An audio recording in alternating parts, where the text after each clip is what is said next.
Innovation is bringing out a new product or service that drastically changes the way something's done and does it better.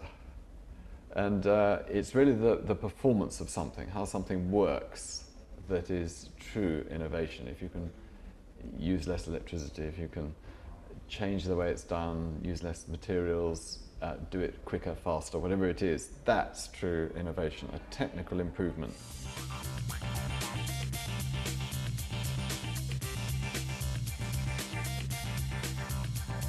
I think it's very important that we do improve everything all the time. It enhances our lives, makes our lives more enjoyable, better, allows us to do more, to have a greater scope to our lives. So that's important. As far as a company is concerned, it's terribly important they innovate. Now there's a global marketplace and anyone can make anything. There's enormous competition, which is good, but the people who are going to survive are not necessarily the people who can make the thing the cheapest, but the people who can make something that works the best. Well, the thing I noticed, because as an inventor I'd been round all the people actually are now my competitors to offer them my invention, and one by one they turned it down. And I suppose I should have been very depressed about this, but actually I got quite excited towards the end, because I realized that these big multinational companies weren't very interested in inventing something and improving things. They weren't really interested in innovation, which I think is what happens to big companies, because drastic changes to their product is a big risk, involves a big risk. So they're very reluctant to do it, even if they were interested in technical innovation in the first place, which most of them aren't. So I'd slightly disagree. I think that small companies or people with startup businesses have a huge advantage. They're much more capable of being radical. And the public likes the small man, the man who takes on the big boys, the David and Goliath. They like someone who is fairly fearless in the way they innovate and change the products as we know them.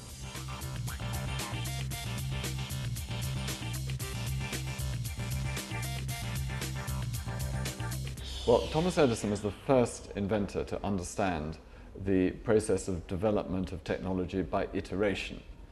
And his principle is that you build prototype after prototype after prototype to try and make your invention work.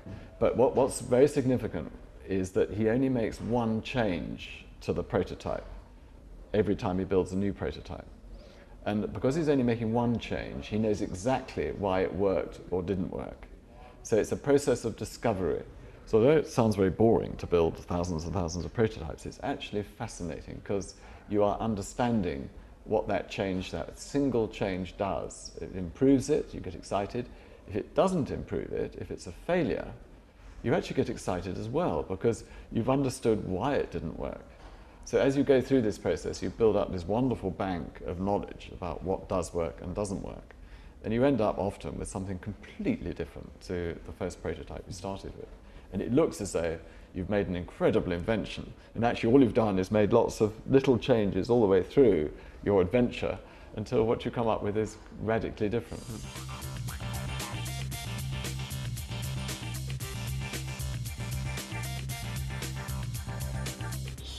Well, I was an awkward child, I think, and difficult with teachers at school.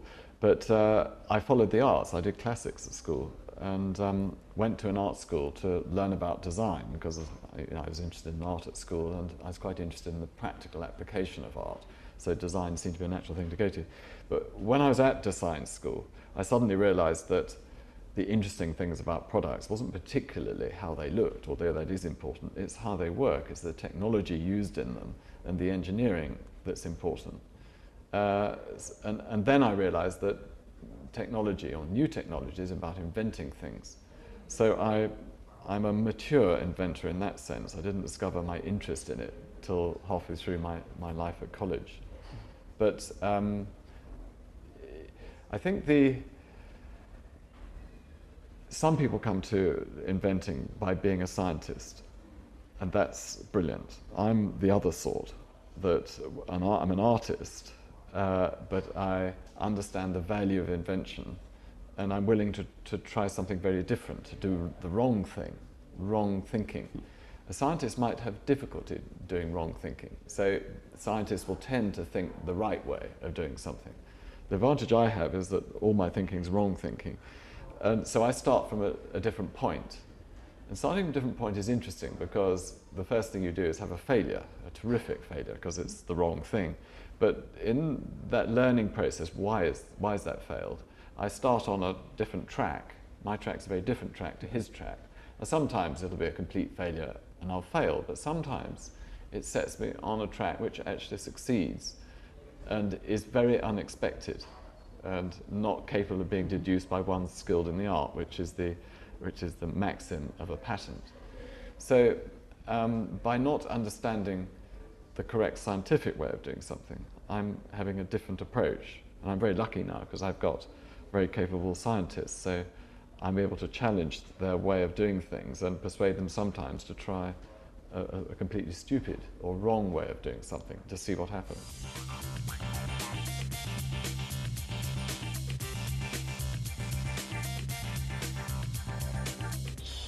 Yes, I mean, other people are important, and at the beginning I had about 4 engineers and myself.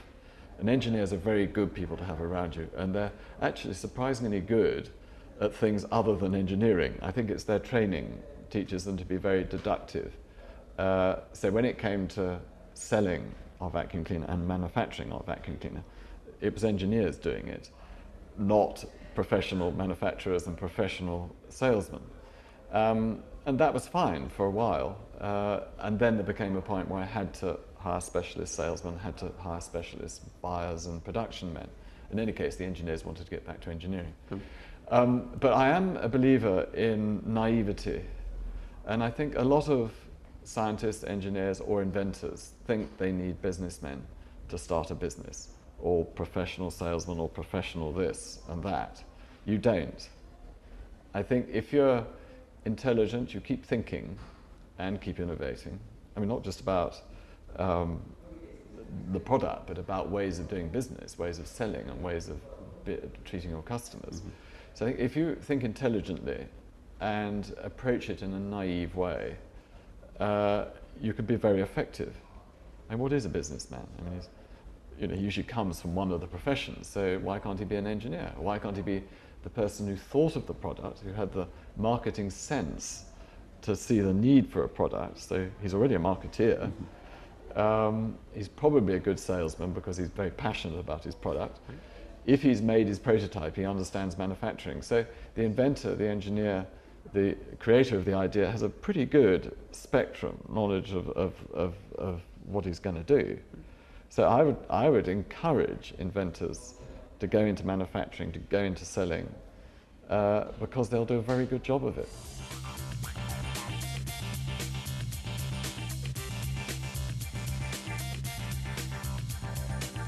Well, my wife fortunately didn't question that decision, but no, the thing is that my life and my passion is about products, developing new technology for products, and then going off and making them and selling them.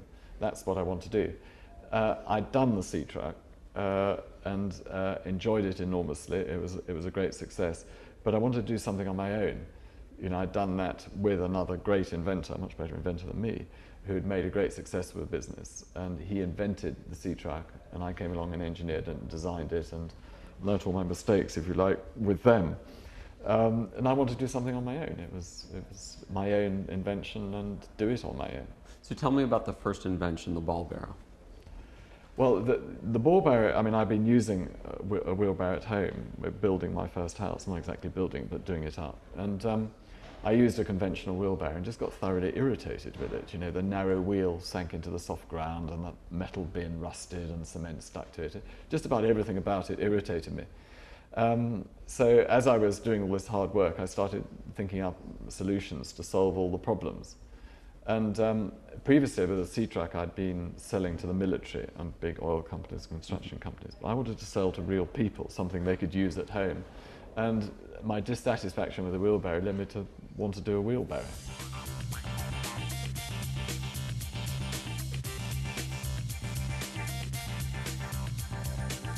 I used a vacuum cleaner as a small boy and remember this screaming noise, the smell of stale dog and stale dust. and having to bend down and pick things up. And now I'm 28 and I've got my own family and house, and I buy what is the most powerful vacuum cleaner in the world, and I go home and I smell stale dog, I get a screaming noise, and I'm bending down to pick things up that it's not picking up. So I got quite angry one Saturday and decided to take the machine to bits, try to understand it and to see what the problem was. And what I realized was that I'd been pretty stupid. I thought the dust just got deposited in the bag and the suction was dependent on the strength of the motor. What I realized that Saturday was that all the dust went into the bag and the air with it. So the air had to go through the bag. But the bag pores, which the air is supposed to go through, get clogged very quickly with the first dust that goes into the bag. So that stops the airflow. The stopping of the airflow stops the suction on the floor. So it doesn't matter how strong your motor is, the bag blocks the airflow and so blocks the ability for it to pick up. So, and I thought, well, this is pretty terrible. This is a product that loses massive amount of its performance really quite quickly. It's 50% of its suction after 10, 20 minutes. And there's no other product like that. A light bulb gives you 100 watts until it goes pop and your car goes 70 miles an hour down the road until there's a major catastrophe. I couldn't think of any product which performs so badly. So the thought was nagging in my mind, and then I went to a lumber yard and saw a cyclone on the roof, this huge 30-foot high cyclone with lots of ducting collecting dust off the saws and planers. And I realized that this thing was not clogging. It wasn't blocking the airflow. It was spinning the dust out of the airstream, and the clean air was going out of a chimney out of the top. So I wondered why that system wasn't used for the collection of dust inside vacuum cleaners. So I rushed home and built a very crude prototype, which appeared to work. And I got excited and decided to devote my life to vacuum cleaners.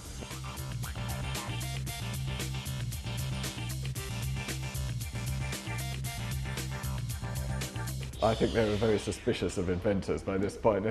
I think they made the comment that if there was a better vacuum cleaner, Hoover or Electrolux would have done it. Who are you to think you could make a better vacuum cleaner? And they had a point, but I was convinced I had a good idea, and so we parted company and I went off on my own to develop my cyclones.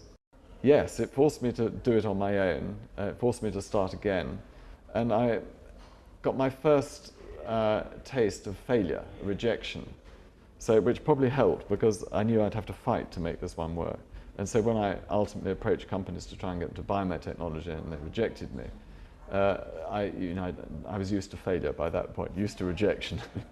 I was borrowing money from the bank to keep me going, and I thought it would take me about 6 months to develop the cyclone. And I did set myself quite a high target. I wanted to have no loss of suction at all, so it had to be perfect in that respect. But it also had to collect very fine dust, very, very fine dust. I'm talking cigarette smoke type dust. So two very tough elements to the specification. So I started off, and the months went by and the years went by, and I was building several prototypes a day and testing them. And it actually took over 4 years, between 4 and 5 years, for me to get it right. The main difficulty, apart from the fact I had to collect this very fine dust down to half a micron, it's the stuff that sort of floats around in the air. Previously, the state of art on cyclones is that they're good at 20 microns. I had to get it down to half a micron. So that was a big technical challenge. And the second challenge was that whereas a sawmill collects fine sawdust all day long, whereas a lumber yard collects fine sawdust all day long, a vacuum cleaner is not only collecting this very fine dust, it's also collecting, well, socks and handkerchiefs and long strands of hair and carpet fluff, lots of very different, difficult objects. So the normal shaped cyclone, which is a sort of tapered thing, doesn't work for those difficult objects. So I had to find another way of collecting those.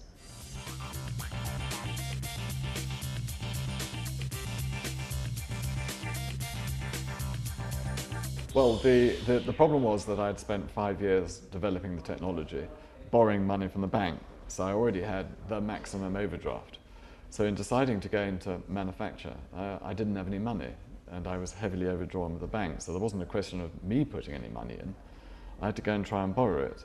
And I went to all the venture capitalists, and this is 1992, which was a not dissimilar situation to now. There was a depression, no one was lending any money, house values were dropping, so it was quite the worst time to start. And I went around all the people who should have lent me some money, helped in startups, and they had two fundamental objections. One is that I was going into manufacturing, and anyone going into manufacturing must be an idiot. And the second point was that I'm not a professional manufacturer. I'm not a professional in the domestic appliance industry. The one I got vaguely interested said, we'll consider giving you the money if you bring in a professional from the industry. And I said, no, I mean, I think the industry is failing in this area. I want to do something completely different, and that person would have no track record of doing something completely different. And I'm passionate about it. I've put a lot of money into it, and I want to do it. So we didn't get anywhere with that. Eventually, I went to a clearing bank, at what we call a high street bank, regular, the person who already owed quite a lot of money to, actually. And they initially said no, and then they appealed to a body within the bank that looks at difficult cases. And they eventually, for some reason, decided to lend me the money, on security of my house, of course. So I had money, but nothing like enough money. But it's quite interesting when you haven't got money. You find cunning ways of doing without it. The second problem I faced was actually getting my vacuum cleaner into the shops, because the retailers said, well, you've got no brand name, who on earth are you? It's a very strange looking thing, you can see the dust, nobody wants to buy this. But actually, if you go around the retailers, just occasionally you can find one who wants to do something different and wants to take a risk. And the encouraging thing is that as I've gone to each market, starting in Britain and America, you find that you have the same problem with the retailers, who, by the way, are wonderful people, so this is not a tirade against retailers at all. You can quite understand their caution. But the wonderful thing is, when it's in there, people start buying it. And boy, that's exciting. But also it shows the willingness of ordinary people to take a risk with a new name and a new product. They'll do that.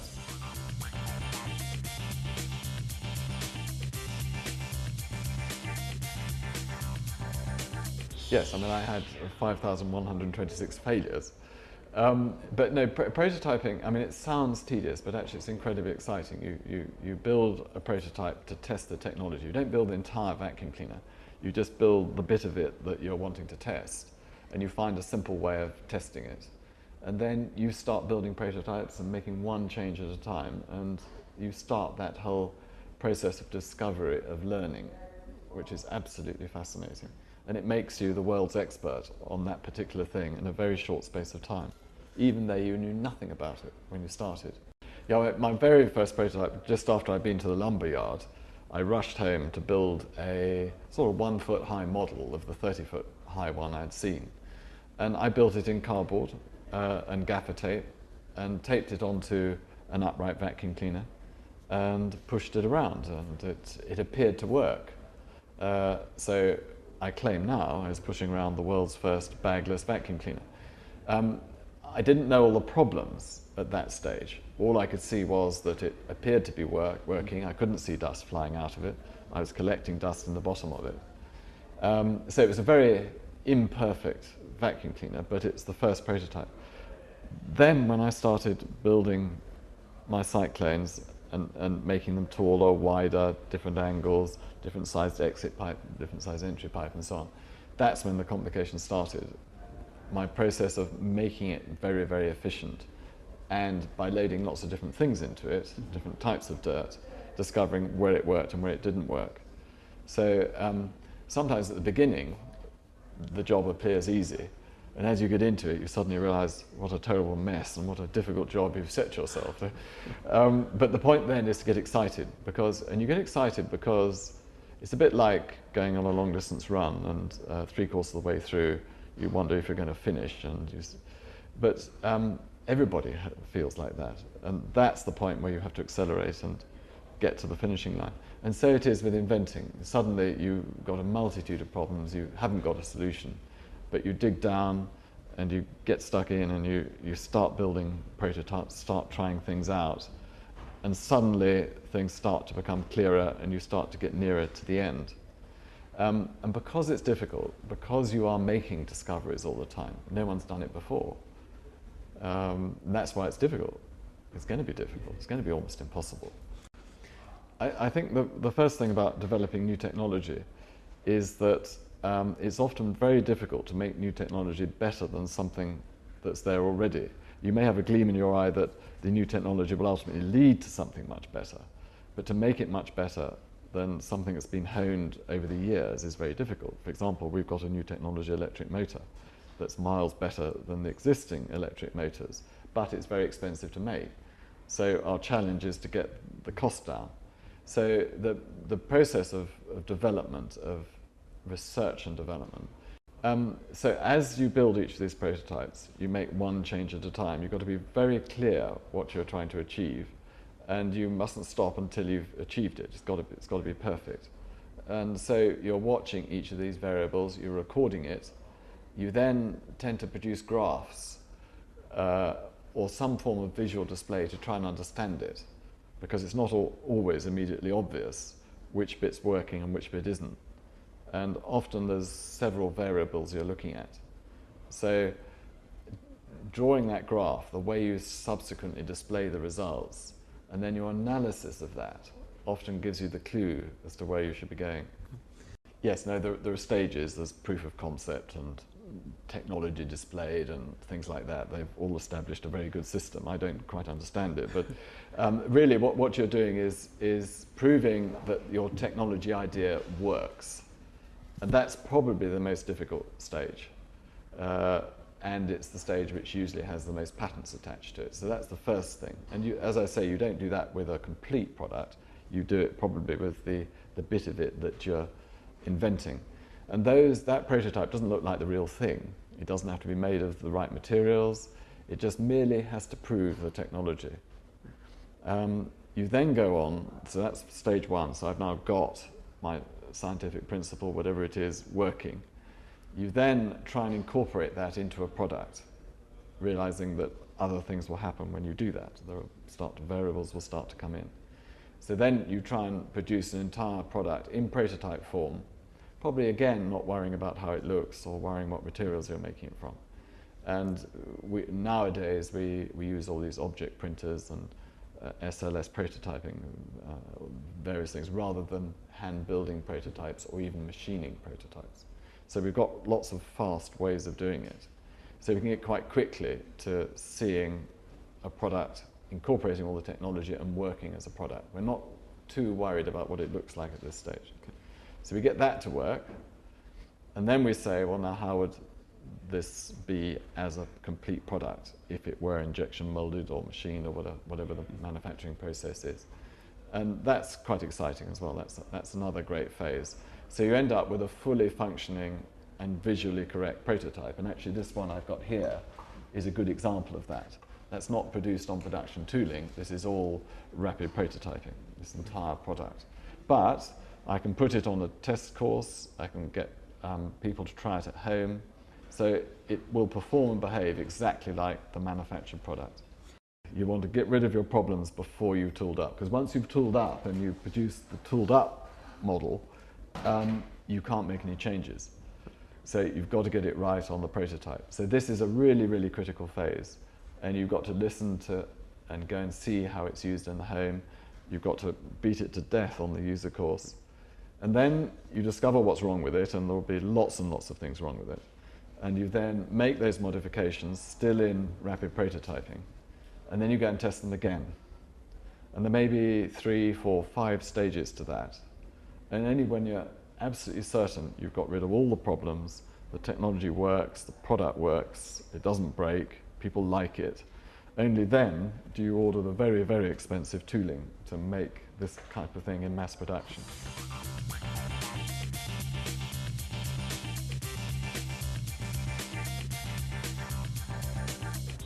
Well, Henry VIII invented patents in 1842, or 1482, and he established the 20-year life, and his system really is still in operation today, and it's a very good system if you're an inventor. The important thing is to go straight to a very good patent agent and get the patent really well drafted. And you go at the stage where you've made your technology work. It's no use going earlier, because he'll draft a patent on your idea, which is not yet proven, and then you'll have to file another one when you've proven it, because you'll have changed it.